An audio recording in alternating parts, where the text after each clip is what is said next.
The thing that I think is much more important is how much loot are we generating. And there basically is my loot story. I hang my hat on a South African economy that for the next couple of years will grow at an average of 3.25% a year. I know that different finance houses have different numbers.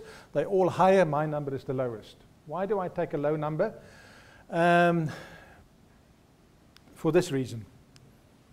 This is a balance sheet of the South African economy. These are the negatives, the global environment. We've discussed that element. What I call the social and human deficits that we have in this country. And of course the tensions of transition. You cannot have social transformation and racial transformation and not have a couple of stuff-ups. That's not how the good Lord made the world, or we ever made it. And mining is a very good example.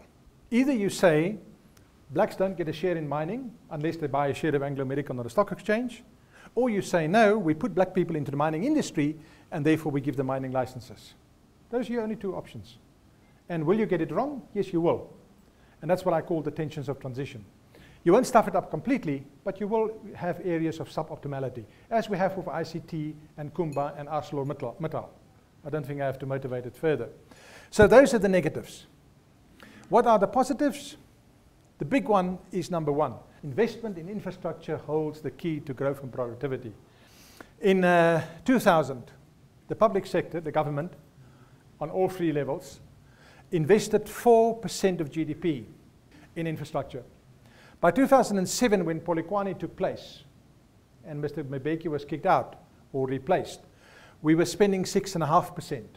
Now your GDP is much bigger, so it's many more rands, and then you have a higher percentage as well, so it's double whammy. So you're talking hundreds of millions of rands of increases here.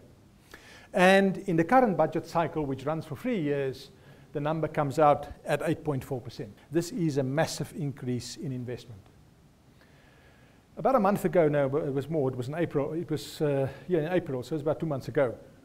There was a little notice in the government gazette saying that 2.5 billion rand of this amount of money was taken away from 8 of the 9 provinces in the country because the provinces couldn't spend them.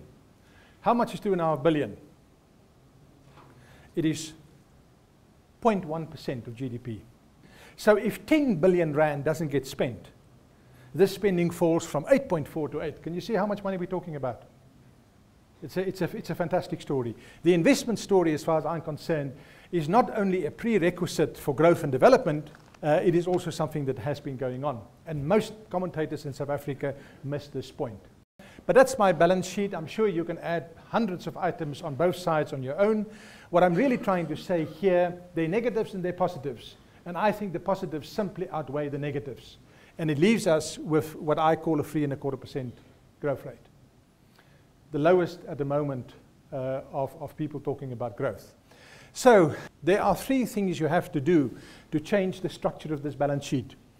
You've got to have, well, I can't say there are 3 things that you must do. What I believe is we need 3 things. You need an open society. You need what I call an open economy. And thirdly, you need sound money, which means low inflation.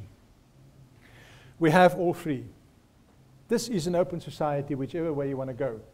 The biggest difference between Zimbabwe and South Africa, Zimbabwe was never an open society. Open economy, Walmart. Sound money, the Reserve Bank is ready to increase interest rates and will do so. When inflation is a factor, she will put up interest rates. So you have a sound money policy. Now, if you have those 3 things, all you now need is time. And that's essentially what I think is the South African story. You grow in spite of your numerous number of negatives. Over there, that's your growth rate, and you give time the chance to run those things through.